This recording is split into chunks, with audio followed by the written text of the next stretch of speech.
For more, I'm joined in the studio by our editor-at-large, Ahmed Al-Barai. Ahmed, Syrian forces say they've taken Deir Ezzor. Iraqi forces are in Al-Khan. How significant is this? It is very significant. It's not just a major setback for Daesh. It seems that the complete defeat of Daesh is underway.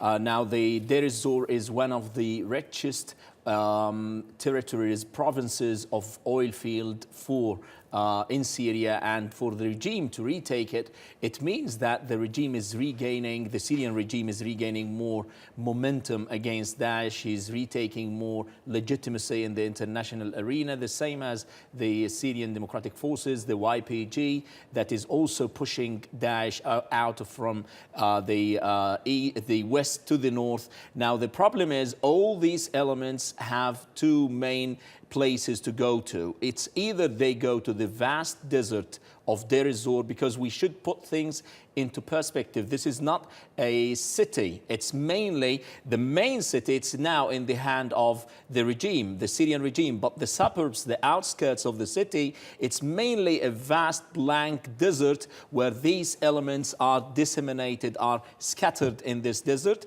They also move to the Al-Qa'im, which is on the border with Iraq, and Abu Kamal. Abu Kamal is the place where most of the leadership, the first and second level of leadership of Daesh, moved to Abu Kamal, this city on the border with Iraq. At the time the Iraq operation started, also the Abu Kamal on the border was the place, the destination of the Daesh affiliates who were removed from Lebanon borders to this city. What about, let's put it in the context of, we've just had these peace talks in Astana, which by all accounts have failed, and now Russia is saying, let's get a Syrian Congress together. Is the defeat of Daesh going to put pressure on opposition groups to really sit down, come to the table with the Syrian regime and have a discussion about the future?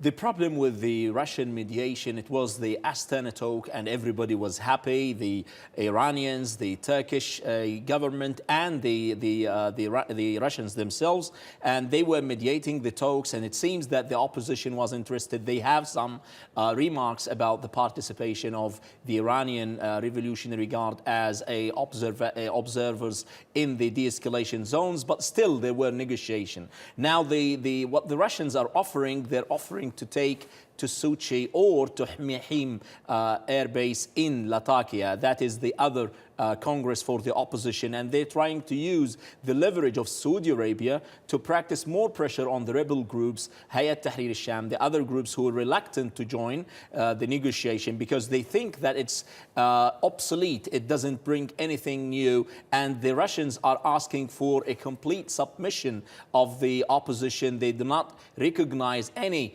of the rebels right on the ground. They just want to rejuvenate the Ba'ath regime or the Assad regime, the same as it was before the revolution started. And that's something they don't agree with. Now, the problem is Daesh is defeated. For the United States, that was the ultimate aim. The Trump administration was after Daesh. And now the regime is whitewashed by a way or another. It's on the still on the table as the major sole representative of the Syrian government, and the rebels do not have genuine ideas on the ground to negotiate with. The Turks, they have problems with the Kurds in the north. So the things are so complicated, especially after the defeat of Daesh, because the pretext of fighting terrorism has gone. Now the people are going to sit on the table, find a political solution to what's going on. Thanks so much. That's Editor-at-Large, Ahmed Al-Barai. Thank you.